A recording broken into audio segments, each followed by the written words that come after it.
সমীরাই একদিন মিছিলে হেঁটেছেন বলে প্রতিভা পরিবর্তন হয়ে গেল, সেটুকু হেঁটেছে বলে আমি তাদের সম্মান করি।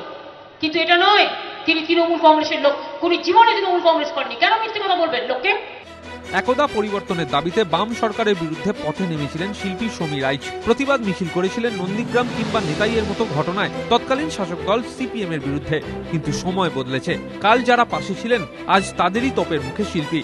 আমিনুল কাণ্ডের প্রতিবাদে মোমবাতি হাতে পথে নামার পরই মুখ্যমন্ত্রীর তীব্র কটাক্ষের মুখে পড়তে হলো সমী রাইচকে।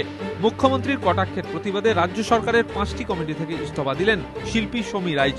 চারুকলা পর্ষদের চেয়ারম্যান ছিলেন সমী রাইচ। এছাড়াও পুলিশের সিটিজেন কমিটি, পুরসভার heritage conservation committee, Paschimbanga heritage commission ও পুরসভার রাস্তার নামকরণ বিষয়ক কমিটির সদস্য ছিলেন শিল্পী। এই যে 5টা কমিটি থেকে তুমি তাহলে পদত্যাগ করেছো? পদত্যাগে আমি চিঠি পাঠিয়ে দিয়েছি। আর একটা চিঠি আমি পাঠাইনি, সেটা আমি আগামী পরশুদিন পাঠাবো। সেটা হলো আমি ইন্ডিয়ান আর্ট কলেজে আমাকে গভর্নমেন্ট নমিনি করা হয়েছে, সেটাও আমি দিয়ে দেবো। বাঘে খাওয়া ছাড়াও তো কিছু ভয় থাকে যে মামলায় ফাঁসানো, এফআইআর, তোমার বিরুদ্ধে নানা অভিযোগ, সেরকম কিছু আশঙ্কা করছো? দেখো, আমি আশঙ্কা করছি, এটা সত্যি কেন বলছি, আমি যতটা আশঙ্কা করছি তার থেকে আমাকে যারা ভালোবাসেন, কিন্তু আমি একটাই জানি, আমি আমার জায়গায় সত্যি, আমাকে যা পারেন ওনারা করুক। আমাকে যদি সত্যি বাংলার মানুষ ভালোবাসেন, যদি তাদের মনে হয় যে সমী সত্যি কথা বলেছে, তাহলে তারা আমার পাশে দাঁড়াবেন, এটুকু আমি জানি।